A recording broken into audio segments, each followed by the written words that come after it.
Hello friends, welcome to Angel Maths Competition. Friends, आज की video start करेंगे SSC mathematics Kiran publication की books है और इस बुक्स में बहुत ही इंपॉर्टेंट क्वेश्चन लिए गए हैं। 2016 से लेकर 2020 तक के जो लेटेस्ट एसएससी सीजीएल ने जो एग्जाम में क्वेश्चन पूछे हैं, इसमें 152 सेट है इस बुक्स में और इन 152 सेटों में से मैं 1 बाय 1 हर सेट के 25 क्वेश्चन या जितने भी क्वेश्चन उस सेट्स में होंगे उन सभी को मैं 1 बाय 1 करा रहा हूं, बहुत ही खतरनाक और स्टैंडर्ड कॉन्सेप्ट से।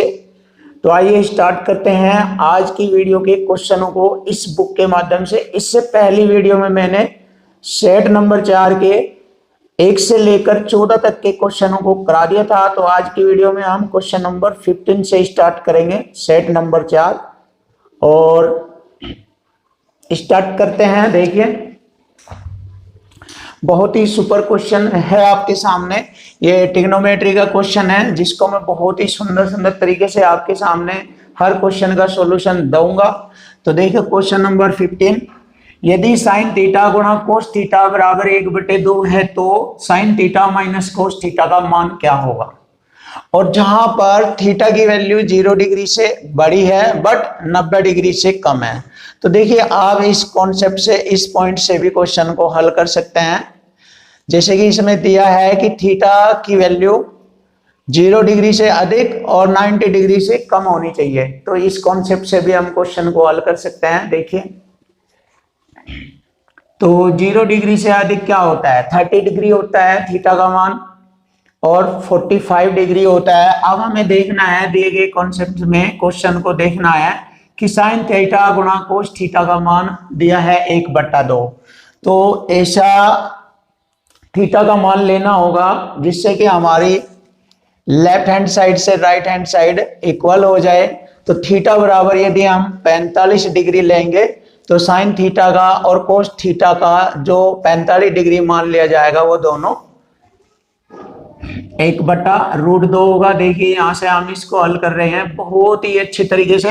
साइन थीटा, यदि हम थीटा बराबर लेते हैं 45 डिग्री, देखिए 45 डिग्री लेते हैं तो साइन थीटा का मान हो गया साइन 45 डिग्री गुणा कोस 45 डिग्री, और इससे हम सिद्ध करेंगे 1/2। तो देखिए, साइन 45 का मान होता है 1/√2 गुणा कोस 45 का भी मान होता है 1/√2। अब इनको हम हल करेंगे, 1 कम 1/√2, √2 की गुणा हो जाएगी 2। तो देखिए, यहां से हमें मालूम हो गया है कि साइन थीटा गुणा कोस थीटा बराबर 1/2, और ये थीटा बराबर 45 डिग्री यानी 45 डिग्री लेने पर यह हमें मान प्राप्त हो रहा है। तो हम कह सकते हैं कि थीटा मान 45 डिग्री यहाँ पर यदि हम भरेंगे तो हमें दिए गए क्वेश्चन का मान प्राप्त हो जाएगा। तो आप देखते हैं यहाँ पर ये दोनों साइड इक्वल हो गई। अब यहाँ पर वैल्यू भरेंगे, sine 45 degree minus cos 45 degree का मान ज्ञात करना है। तो साइन 45 का 1/√2 होगा, माइनस कोस 45 डिग्री का भी मान 1/√2 होता है, और ये प्लस माइनस सेम साइन क्या हो गई, कट जाएगी। तो यहाँ पर हमें 0 प्राप्त होगा। तो दिए गए मान का आंसर होगा 0। तो क्वेश्चन का आंसर ऑप्शन ए है 0। अब आप इसको अन्य तरीके से भी कर सकते हैं, जैसे कि यहाँ पर देखेंगे हम इसका दूसरा तरीका।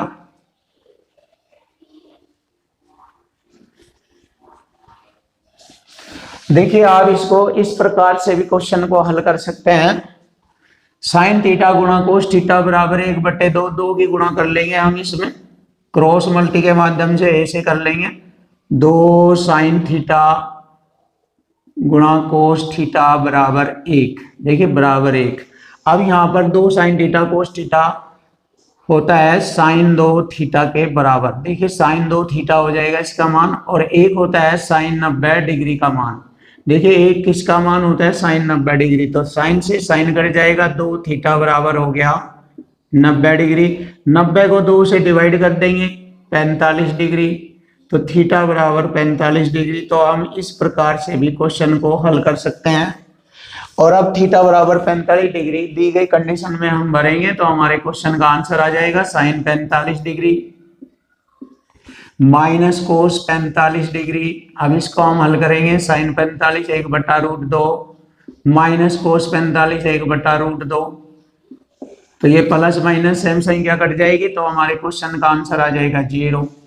तो दिए गए क्वेश्चन का आंसर ऑप्शन ए है 0। देखिए हम इसको ऐसे भी कर सकते हैं, बहुत ही अच्छे अच्छे तरीके आपको सीखने को मिलेंगे, आप ध्यान से देखते रहिए।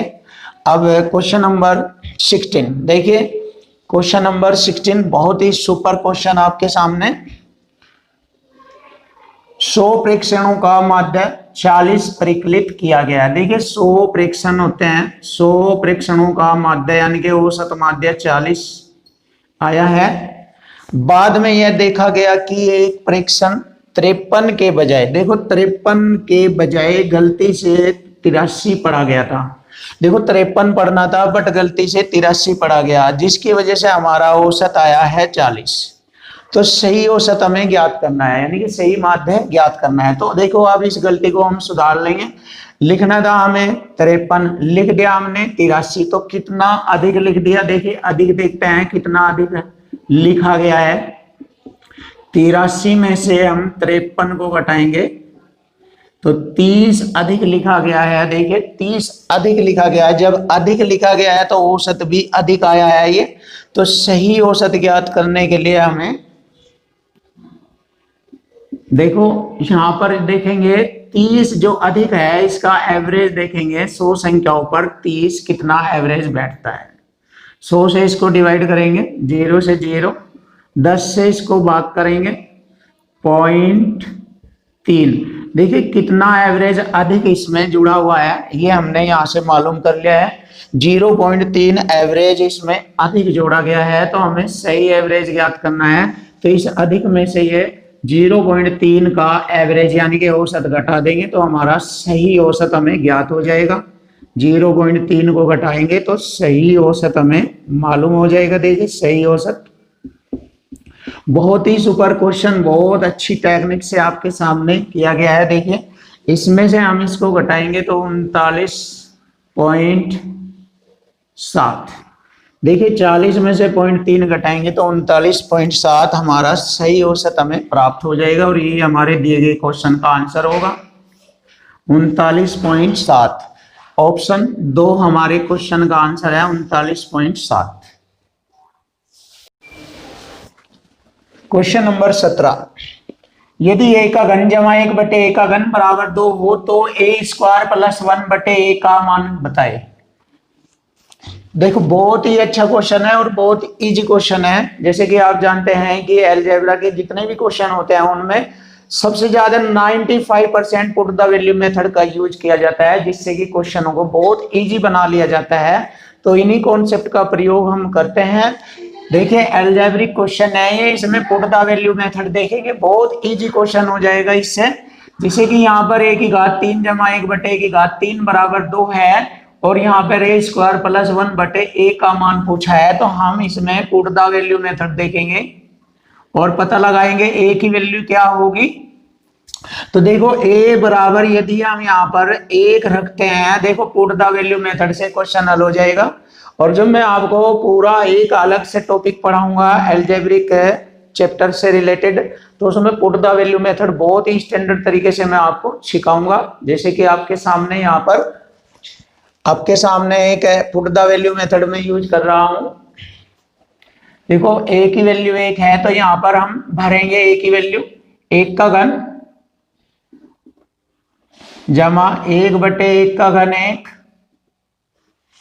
और अब जैसे ही हम इसको हल करेंगे तो हमारा आंसर 2 आ जाएगा। तो इससे हमें मालूम हो जाएगा पुट द वैल्यू मेथड से a बराबर 1 रखने पर हमारी दोनों कंडीशन इक्वल हो जाती है।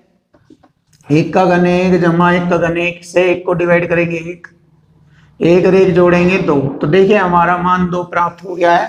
तब हम कह सकते हैं कि यदि हम यहाँ पर दी गई कंडीशन में a की वैल्यू 1 भरेंगे तो हमारे क्वेश्चन का आंसर आ जाएगा a² + 1/a। यहाँ पर a² की जगह 1 का स्क्वायर 1 + 1/1 तो 2/1 और 1 से 2 को डिवाइड करेंगे 2, तो हमारे क्वेश्चन का आंसर आ जाता है 2। ऑप्शन 2 हमारे क्वेश्चन का आंसर है। बहुत इजी तरीके से आप क्वेश्चनों को हल कर सकते हैं। जैसे आपके सामने नेक्स्ट क्वेश्चन नंबर 18। देखो क्वेश्चन नंबर 18, यदि x है कोष्टक में 3-2/x बराबर 3/x है तो x² प्लस 1/x² का मान बताए। तो देखो x की गुणा यहां पर करेंगे 3x माइनस 2, x की गुणा करेंगे x कट जाएगा 2 और बराबर 3/x। देखो इसको हल करेंगे 3x और इधर 3/x एक साइड में आ जाएगा, इधर घटकर 3x में से -3/x घटाएंगे और बराबर हो जाएगा 2। यहाँ से 3 कॉमन आ जाएगा तो x माइनस 1/x बराबर हो गया 2। अब हम लिख सकते हैं यहाँ पर x माइनस 1/x बराबर 2/3। तो देखिए x माइनस 1/x बराबर 2/3 है, तो हमसे पूछा गया है x² जमा 1/x² का मान बताए। तो देखो इसका मान बताना है, जैसे कि मैंने आपको पहले भी कॉन्सेप्ट पढ़ाए हैं कि यदि x² प्लस 1/x² का मान पूछे तो इस दिए गए मान का x माइनस 1/x का मान जो है 2/3 का वर्ग करके हम 2 जोड़ देंगे, या फिर इसके दोनों ओर वर्ग करके हल करेंगे, हमारे क्वेश्चन का आंसर आ जाएगा। 2 का वर्ग करेंगे 4, 3 का वर्ग करेंगे 9, तो 4/9 प्लस 2 हल करेंगे 9 दूनी 18, 4 22, या ऐसे कह देंगे 2 सही 4/9, ऐसे भी लिख सकते हैं हम 2 सही 4/9, और यही हमारे क्वेश्चन का आंसर होगा ऑप्शन 4, 2 सही 4/9। बहुत इजी क्वेश्चन बन जाता है अगर आप ध्यान से देखेंगे। अब एक क्वेश्चन आपके सामने, क्वेश्चन नंबर 19, 5 सेंटीमीटर त्रिज्या वाले एक गोले को समान त्रिज्या के आधार वाले एक शंकु को बनाने के लिए गलाया जाता है, तो शंकु की ऊंचाई हमें ज्ञात करनी है। देखो जिस गोले को हमें गलाना है उसी से हमें एक शंकु बनाना है, तो यानी कि हम कह सकते हैं शंकु का आयतन और गोले का आयतन दोनों आपस में बराबर हो गए। तो यहाँ पर हम इक्वल टू इक्वल कॉन्सेप्ट लिखेंगे। गोले का आयतन होता है 4/3 पाई r का घन, और शंकु का आयतन होता है 1/3 पाई r² h। देखिए इस गोले को गलाने से हमें शंकु बनाना है, तो दोनों का आयतन समान होगा, और यहाँ पर 5 सेंटीमीटर त्रिज्या वाला एक गोला है और उसी समान त्रिज्या का आधार वाला शंकु है, यानी कि हम कह सकते हैं गोले की त्रिज्या और शंकु की त्रिज्या दोनों समान है, और यहाँ पर r बराबर 5 सेंटीमीटर हम लिख सकते हैं जैसे कि हमें दिया गया है। अब इसको हम हल करेंगे तो हमें शंकु की ऊंचाई हमें ज्ञात हो जाएगी। 3 से 3 डिवाइड किया, पाई से पाई, r² से r एक रह जाएगा, r² कट जाएगा, एक r रह जाएगा, तो 4r बराबर हो गया h। अब यहाँ r की वैल्यू यहाँ से 5 भर लेंगे तो हमारे शंकु की ऊंचाई हमें ज्ञात हो जाएगी। देखो 4 गुणा r का मान आ गया हमारा 5 बराबर h, तो h बराबर हो गया 4 पंजे 20, तो 20 सेंटीमीटर शंकु की ऊंचाई हो जाएगी, और यही हमारे क्वेश्चन का आंसर हो गया। ऑप्शन 3 हमारे क्वेश्चन का आंसर है, शंकु की ऊंचाई 5% प्रति वर्ष की दर से 2 वर्ष के चक्रवृद्धि ब्याज और साधारण ब्याज के बीच का अंतर 41 रुपए है, तो धनराशि बताओ। देखिए ये क्वेश्चन बहुत ही सुपर क्वेश्चन है। 2 वर्ष के साधारण ब्याज चक्रवृद्धि ब्याज का अंतर दिया है तो वह धनराशि ज्ञात करो। देखिए ऐसे क्वेश्चन को बहुत इजी तरीके से हल किया जा सकता है। इसके लिए एक बहुत अच्छी ट्रिक्स होती है, इससे आप हल कर सकते हो। यदि समय 2 वर्ष दिया है तो चक्रवृद्धि ब्याज साधारण ब्याज के अंतर वाले क्वेश्चन को हल करने के लिए यहाँ पर एक कॉन्सेप्ट होता है, CI और SI दोनों का अंतर बराबर होता है मूलधन गुणा दर स्क्वायर बटे 2 बार 100 गुणा 100। इस ट्रिक से हम क्वेश्चन को आसानी से हल कर सकते हैं। अब देखिए चक्रवृद्धि ब्याज और साधारण ब्याज का अंतर यहाँ पर भर लेंगे 41 रुपए, और मूलधन हम ज्ञात कर लेंगे। देखिए यहाँ पर हम 41 रुपए भरेंगे और मूलधन हमें ज्ञात करना है। दर हमारा है 5%, 5 का स्क्वायर 25 हो जाएगा, और बटे 100 गुणा 100। अब हम इसको आसानी से हल करेंगे। देखिए 25 चौका 100, 4 और 100, 400 की गुणा करेंगे तो मूलधन राशि आ जाएगी हमारी 20, 4 एकम 4 और 4 चौक 16, 16,400 रुपये मूलधन राशि होगी। और ये हमारे क्वेश्चन का आंसर है ऑप्शन 3, 16,400।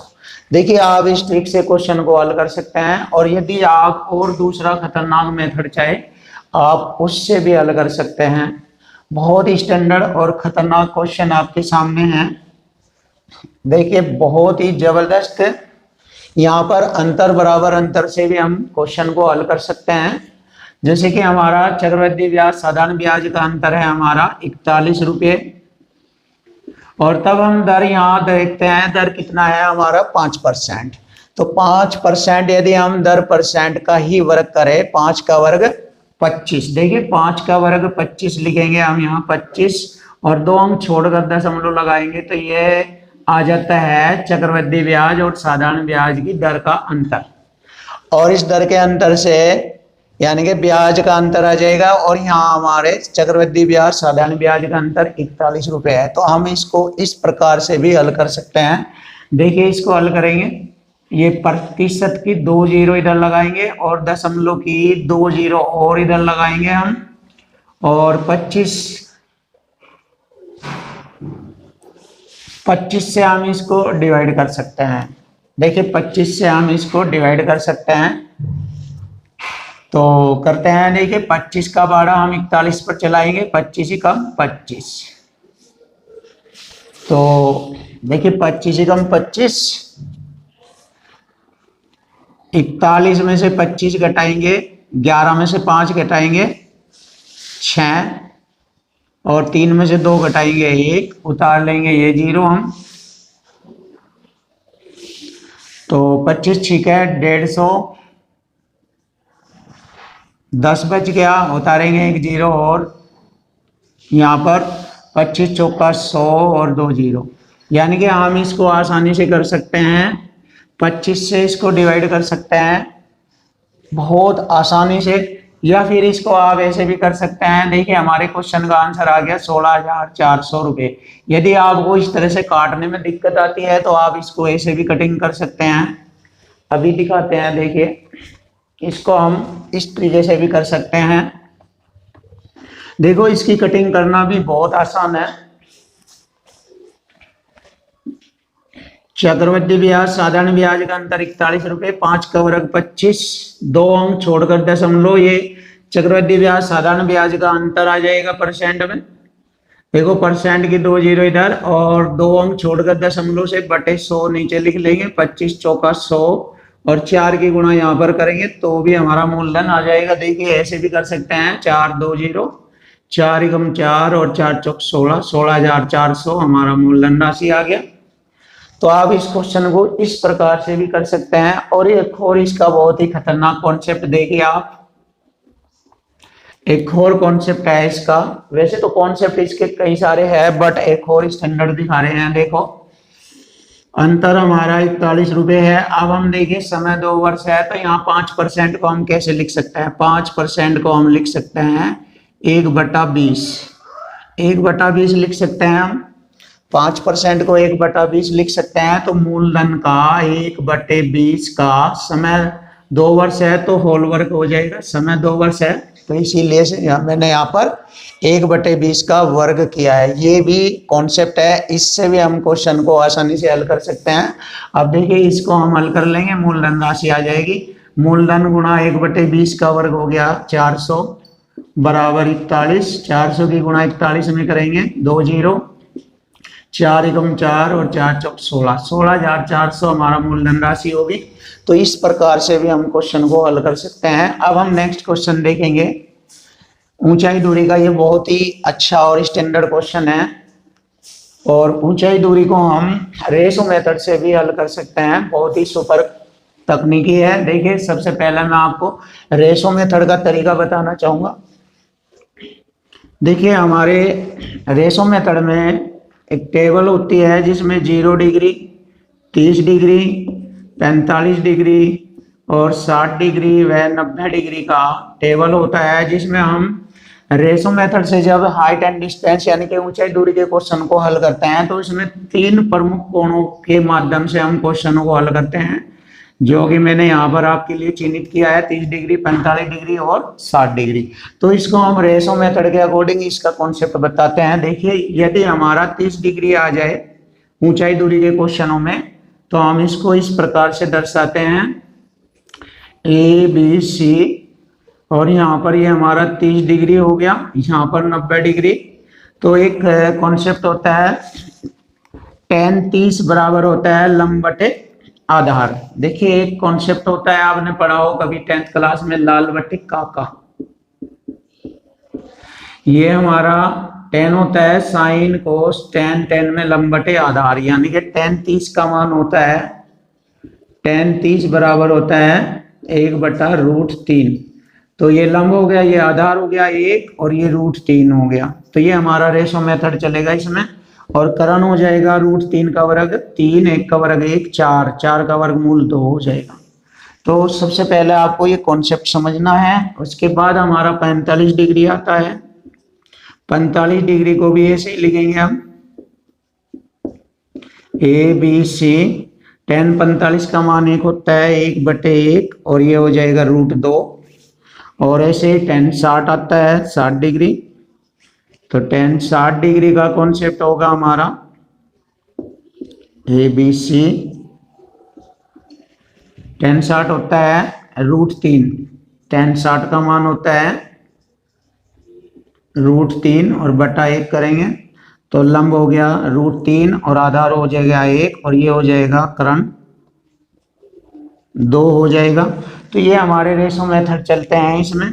तो इस रेशो मेथड के माध्यम से ही पूरी ऊंचाई दूरी बहुत इजी हो जाती है। जब भी हम ऊंचाई दूरी का अलग से एक चैप्टर पढ़ाएंगे तो उसमें आपको बहुत स्टैंडर्ड तरीके से क्वेश्चनों को हल कराएंगे। बट यहाँ पर हमारे CGL के टियर फर्स्ट के पेपर चल रहे हैं, इसलिए हम यहाँ पर डायरेक्ट आपको क्वेश्चन हल करा रहे हैं, ताकि आप टियर फर्स्ट CGL के जो भी क्वेश्चन आते हैं 1 से 25 तक के सभी क्वेश्चनों को हल करना सीखेंगे और इनका जवाब बहुत अच्छी तरीके से देंगे। और इनकी प्रैक्टिस के माध्यम से आप CGL के हर एग्जाम को आसानी से क्लियर करेंगे। तो आइए स्टार्ट करते हैं अब हम ऊंचाई दूरी का यह क्वेश्चन इसी रेशो मेथड के माध्यम से।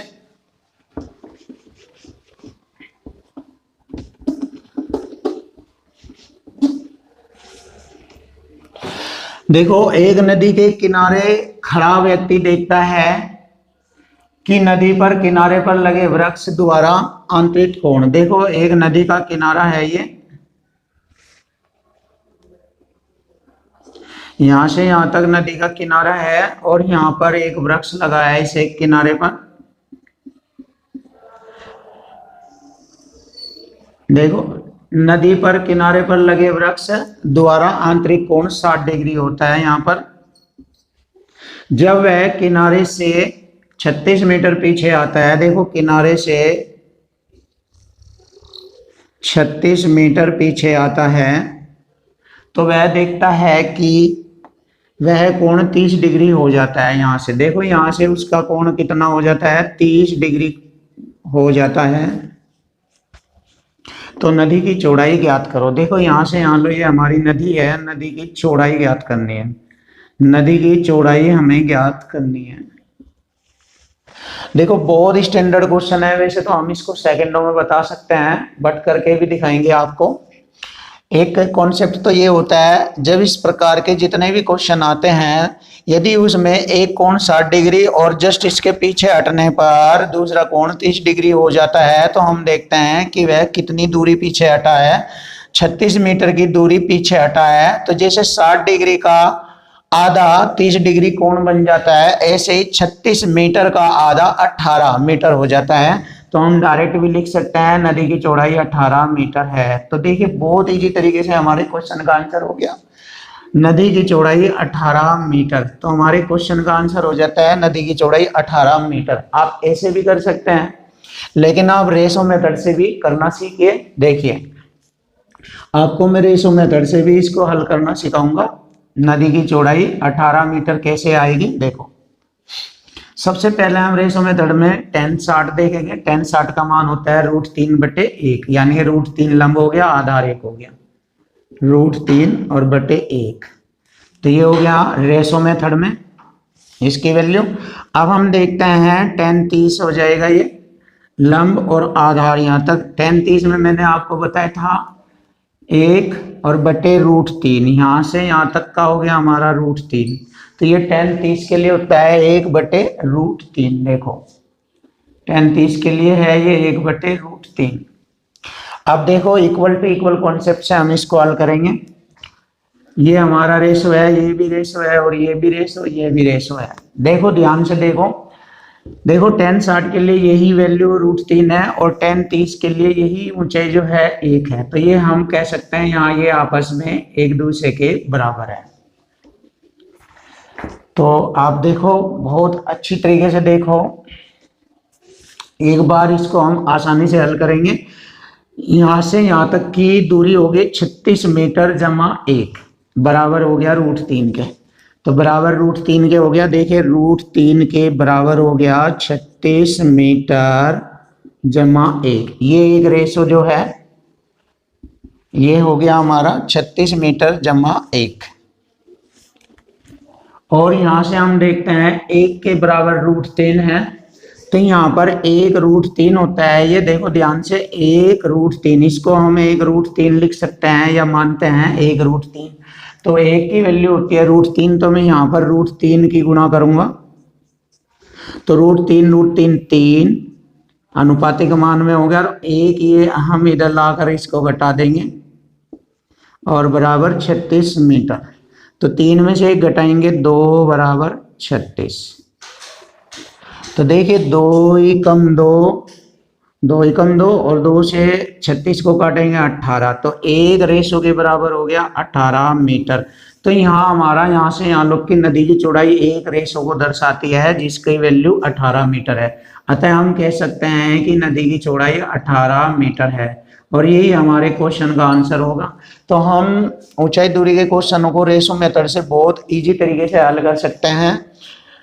और डायरेक्ट ये कॉन्सेप्ट भी जो मैंने ऑलरेडी पहले ही बताया था, यदि 60 डिग्री से 30 डिग्री इसका आधा कोण हो जाता है तो दी गई दूरी 36 मीटर का आधा 18 मीटर भी हो जाता है। ऐसे भी हम नदी की चौड़ाई ज्ञात कर सकते हैं। तो दिए गए क्वेश्चन का आंसर होता है 18 मीटर। बार ग्राफ का क्वेश्चन है। सबसे पहले इसमें एक निर्देश दिया गया है। क्वेश्चन नंबर 22 से 25 तक के क्वेश्चन हल करेंगे दिए गए बार ग्राफ से। तो दिए गए बार ग्राफ का अध्ययन कीजिए जो किसी कंपनी द्वारा विभिन्न मदों में किए गए कुल खर्च के प्रतिशत वितरण को दर्शाता है। जैसे कि यहाँ पर है प्रतिशत खर्च दिया है 0, 5, 10, 15, 20, 25 तक के रेंज में है। और यहाँ पर ग्राफ दिया गया है, खर्चे गए अलग अलग पॉइंटों पर आधारित खर्च दिखाया गया है। जैसे आधारभूत संरचना पर 20% खर्च किया गया है, परिवहन पर 12.5% खर्च किया गया है, विज्ञापन पर 15%, कर पर 10%, रिसर्च एंड डेवलपमेंट पर 5%, वेतन पर 20% और ब्याज पर व्यय 17.5% खर्च किया गया है। तो दिए गए बार ग्राफ के अध्ययन से हमें निम्नलिखित क्वेश्चनों का हमें जवाब देना है और इनके क्वेश्चनों को बहुत इजी तरीके से हम हल करेंगे। जैसे कि मैं पहली वीडियो में भी इसके क्वेश्चनों को हल करा रहा हूं। इससे पहले मैंने सेट नंबर 1, सेट 2, सेट 3 पूरे करा दिए हैं और ये हमारा सेट 4 चल रहा है जिसके 25 क्वेश्चन कंप्लीट होने जा रहे हैं। तो यहाँ पर हम क्वेश्चन नंबर 22 को हल करेंगे दिए गए बार ग्राफ की मदद से। तो ऋण के ब्याज पर किया गया खर्च परिवहन पर किए गए खर्च से कितना % अधिक है। देखिए बहुत इजी क्वेश्चन है, लैंग्वेज को ध्यान से समझिए और आप आसानी से क्वेश्चन को हल कर लेंगे। ऋण के ब्याज पर किया गया खर्च, देखिए यहाँ पर है ब्याज पर किया गया खर्च 17.5% है और परिवहन पर किए गए खर्च से यह कितना % अधिक है। परिवहन पर किया गया खर्च है 12.5%। तो देखिए परिवहन पर किए गए खर्च से हमें पता लगाना है कितना अधिक। तो 12.5% से अधिक खर्च कितना है ये, परिवहन पर किए गए खर्च से ये कितना ज्यादा, 5% ज्यादा है। और परसेंट के लिए हम क्या करेंगे, 100 से गुणा % का चिन्ह। अब इसको आसानी से हल कर लेंगे। देखिए 12 × 8 = 94, तो 5 × 8 = 40 यानी कि 8 बार कटेगा, 12.5 से 100 8 बार कटता है। और 8 व 5 की गुणा करेंगे, 8 पंजे 40, 40% अधिक है। तो यही हमारे क्वेश्चन का आंसर है। देखिए बहुत इजी तरीके से मैंने क्वेश्चन हल कर दिया है। ऑप्शन 3 हमारे क्वेश्चन का आंसर है, 40% अधिक। अब हम क्वेश्चन नंबर 23 करेंगे। यदि ऋण पर ब्याज 2.45 करोड़ रुपए है तो विज्ञापन, कर और रिसर्च एवं डेवलपमेंट पर कुल कितना खर्च हुआ। तो ये हमें ज्ञात करना है ऋण पर। देखिए ऋण पर हमारा खर्च है, यह 17.5% को दर्शा रहा है, 2.45 करोड़ रुपए। देखिए 2.45 करोड़, 2.45 करोड़ रुपए 17.5% को दर्शा रहा है, 17.5।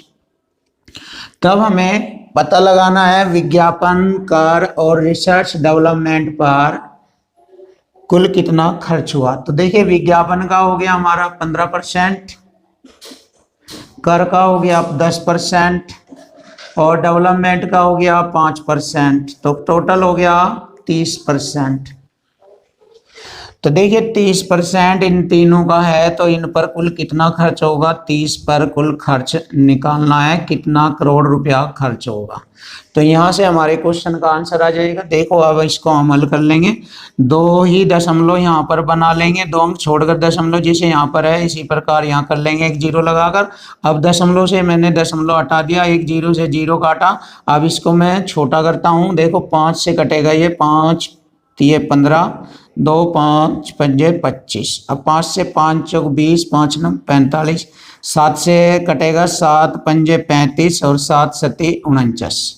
अब बरज गुणा कर लेंगे। देखिए 7 21/5 बराबर खर्च हो जाएगा। देखिए और खर्च हमें निकालना है।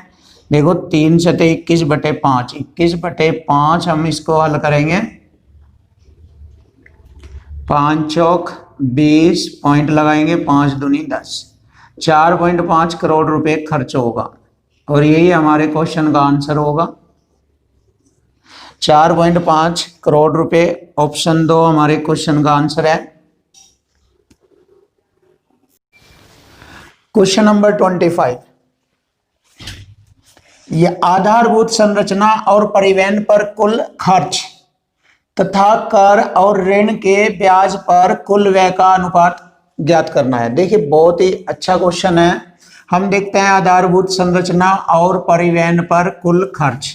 आधारभूत संरचना और परिवहन पर कुल खर्च हो गया 20 और 12, 32.5% हो गया ये, 32.5। अब देखते हैं तथा कर और ऋण के ब्याज पर कुल व्यय।